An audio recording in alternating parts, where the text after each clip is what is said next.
Hey guys, today we're in the book of Leviticus chapter 10. So as you can remember, the first 7 chapters were about the ritual sacrifices. Chapters 8, 9, and finishing today, chapter 10, is about the priest being ordained. So the priests have been ordained, they've started the sacrifices, and then here in chapter 10 is one of the first problems that we see in the tabernacle.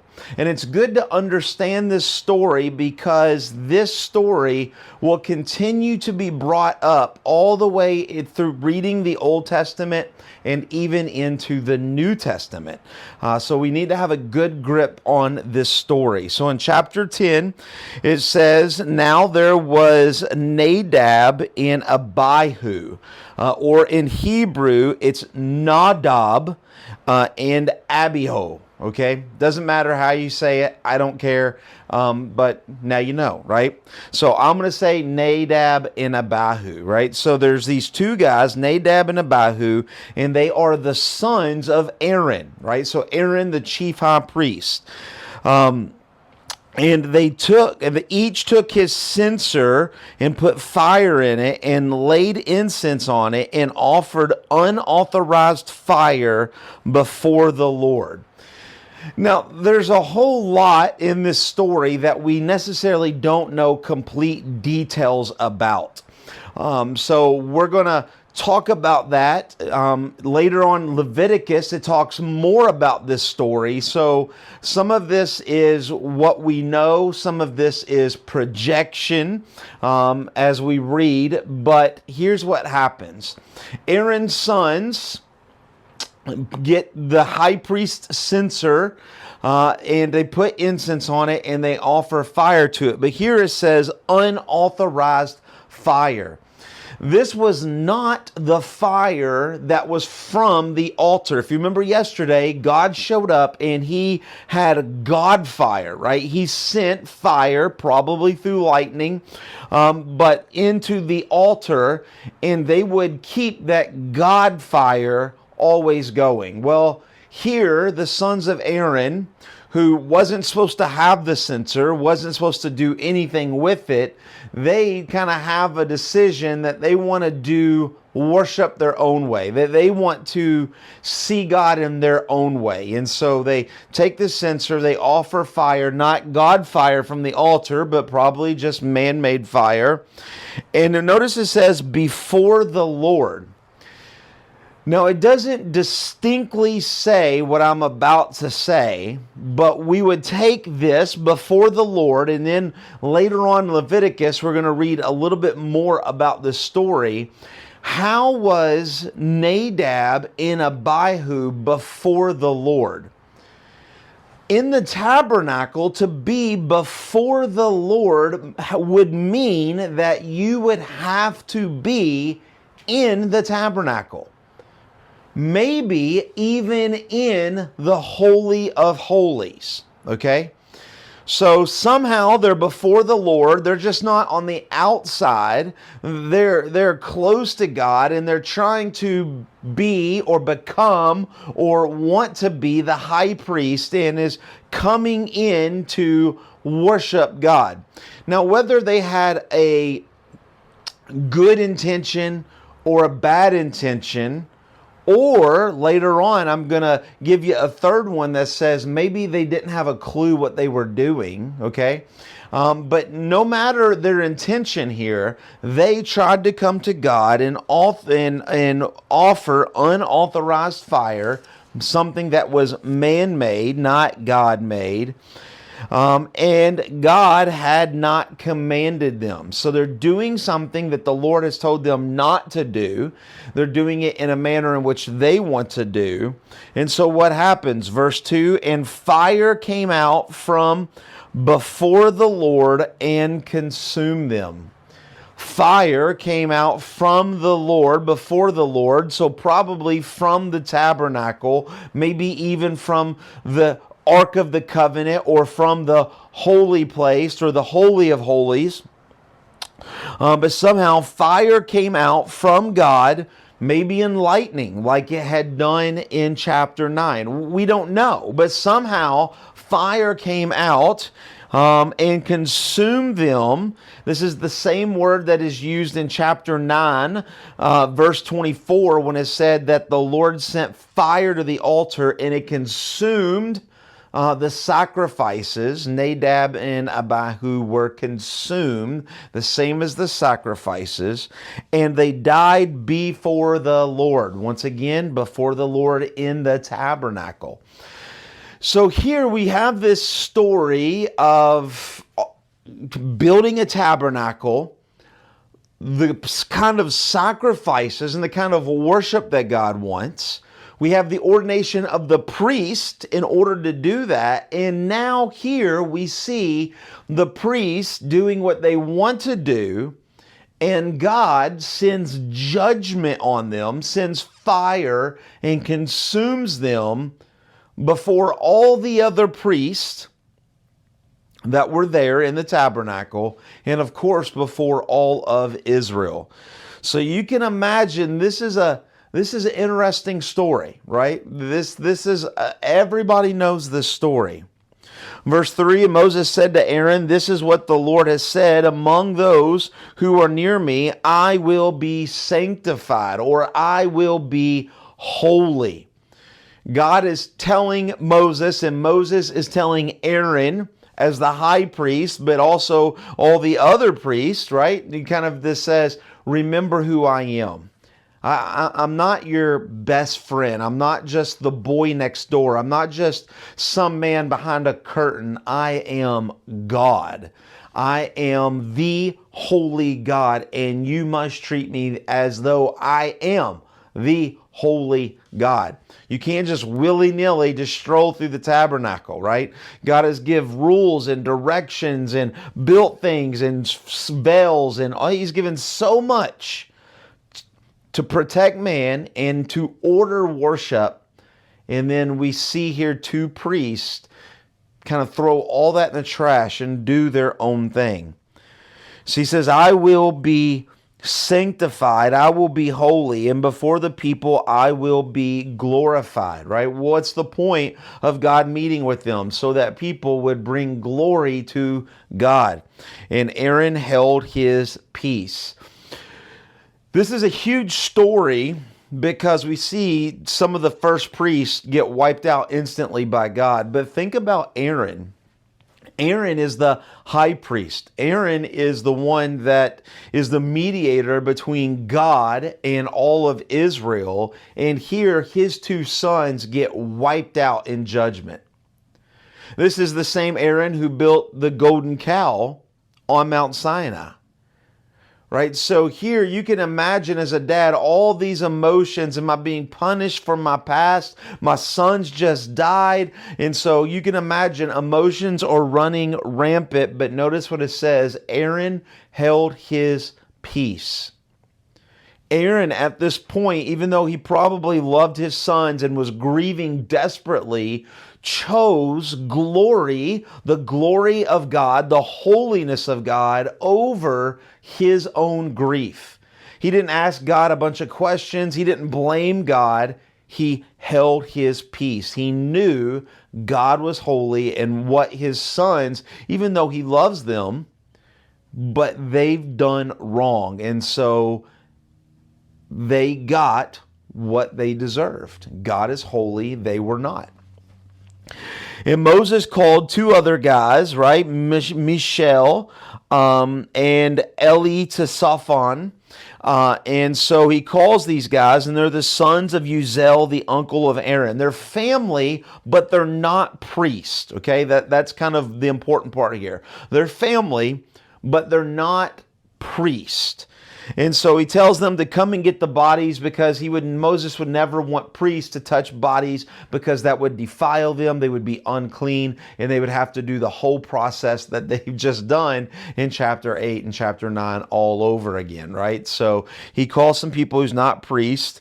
And in verse 6, Moses tells Aaron and to Eleazar and to Ithamar, his sons, he says, do not let the hair of your heads hang loose, and and do not tear your clothes lest you die.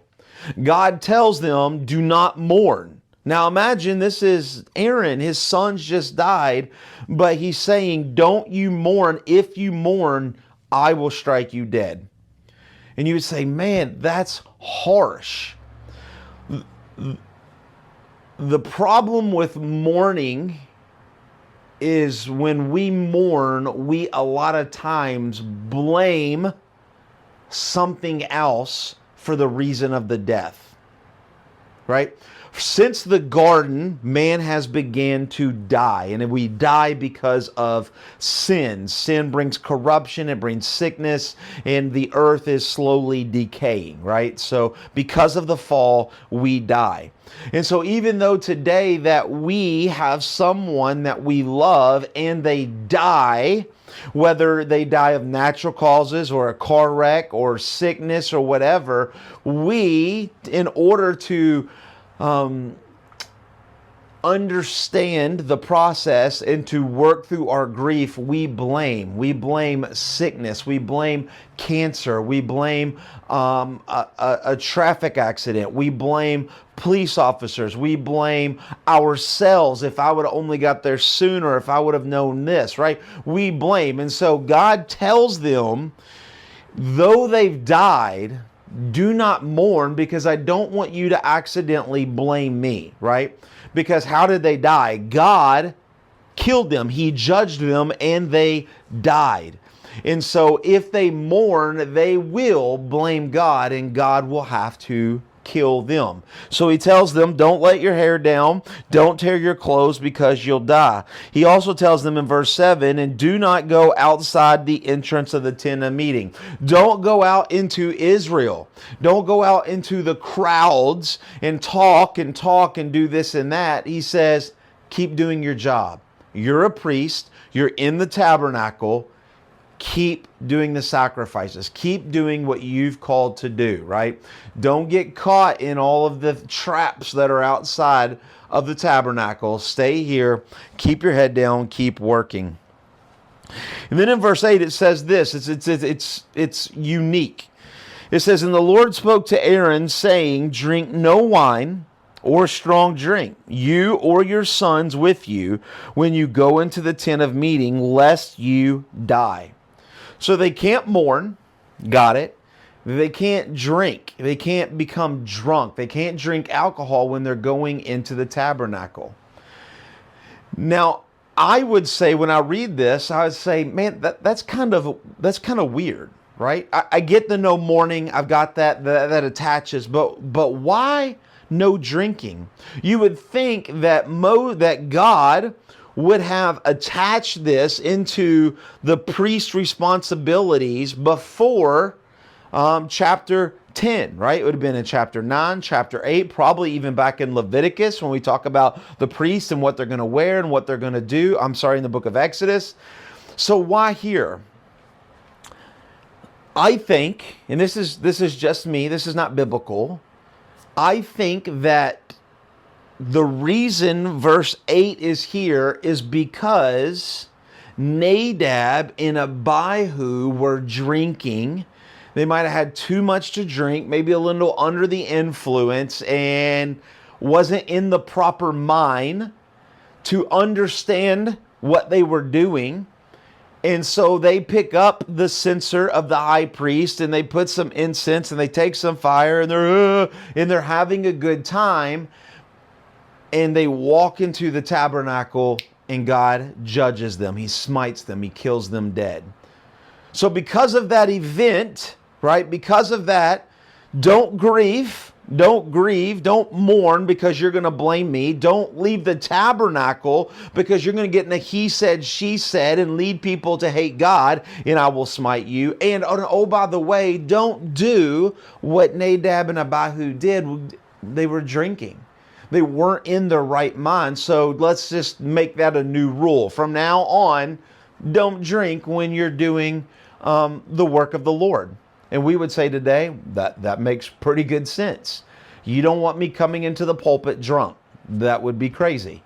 And so here the Lord is saying the exact same thing, right? Verse 10, you are to distinguish between the holy and the uncommon. Verse 11, you are to teach the people of Israel all the statutes that the Lord has spoken to them. God gives them two more parts of their job. Their job is to do the sacrifices, but we see in verse 10, they are to distinguish between the holy and not holy, the holy and the common, right? They're to distinguish that. They're not to go into the tabernacle and not to this. They should know what's holy and not, and teach the people what is holy and what is not. And secondly, it's their job to teach the people of Israel the statutes of the Lord. It's kind of the same job description as me, as your pastor. My job description is to teach you what is holy, what is not holy, what is God and what is not God, and to teach you the words of God that you may live, that you may be able to determine what is holy and unholy yourself as you continue to live, and hopefully guiding your life more to the holy, godly side than the unholy side. So here we get some more directives of what the priest should do. And then after all of this, right, people have died, we get some more directions, and now it becomes all about food. I'm telling you, they were Baptists, right? They're worried about food. Check this out. Moses spoke to Aaron and Eleazar and Ithamar, and he says, hey, there's a grain offering on the altar. How come nobody's eating it? What's going on? You got to eat it beside the altar. Remember, the grain offering is holy, so they eat it right next to the altar. They can't take it home to their family. They have to eat it right there. It must be clean. Verse 14, but the breast and the thigh that is waved, right? So the waved in the wave offering, right? You can take that home. That's blood has not been in the tabernacle, so you can eat it anywhere that is clean, right? So anywhere that is washed, right? So doesn't have to be holy. So you can take that home to your wife, your sons, your daughters, that type of thing. And then in verse 16, Moses, notice this, diligently inquired. It's an interesting word. Moses diligently inquired about the sin offering. There's a sin offering left on the altar that has not been eaten, and Moses diligently inquires and says, how come no one has eaten the sin offering? Why have you not eaten the sin offering? Verse 17, Moses asked, right? And so Aaron said, verse 19, Moses said, behold, today they have offered their sin offering and their burnt offering before the Lord, and yet such things as these have happened to me. If I had eaten the sin offering today, would the Lord have approved? Then Moses heard that, and he approved. What does that mean? It's easy to give a sin offering, right? It's easy for the priest to give a sin offering and to say that I have sinned. I'm sorry, God, I want to give you something. And they burn it up. That's easy. It's hard that after that's done to come back and to eat the sin offering. This sin offering I have given to God, saying that I am a sinner. I am wrong. I am not good. I am not as good as I think I could be. And God, I give this to you because I am bad. And then after it is sacrificed, the priest comes back and says, I know that I'm bad, but I will eat it, right? You kind of got to eat your own sin, right? And so there becomes an issue here, a problem, and we will see this all throughout Israel's history. There's a problem in this idea of these priests eating the sin offering. God said that they can do that. They have to do it at an altar. It's holy, but they have to do it. But here, Aaron's like, have you seen the events of the day? You remember what happened to my sons? Oh my goodness, if I'd have done this and I eat, it'd have been horrible. Why is that important? 1,000 years later, a man's going to come and his name is Jesus. Jesus comes and he is our sin offering. Jesus was really good at sitting down and fellowshipping and communing with those who sin. He was the sin offering, right? He was the sin offering. He was burnt, but he also spent time with those who sinned in fellowship of that nature. And so it was hard for a priest who is, everybody's looking at him and saying, okay, I've sinned, I give this to God, but to eat it back is to say that I am sinful. It was hard for that priest to say that because he looks at himself in a high and pious way, and that's the way that Israel looks at him. But Jesus, the Son of Man and the Son of God, came, was the sin offering, was resurrected, comes back and communes and eats with those again who are still sinful, right? There's a fellowship that's happening in that. He's communing in that. And so we see that it becomes hard for the high priest to say, I'm a sinner and I realize that I'm a sin, right?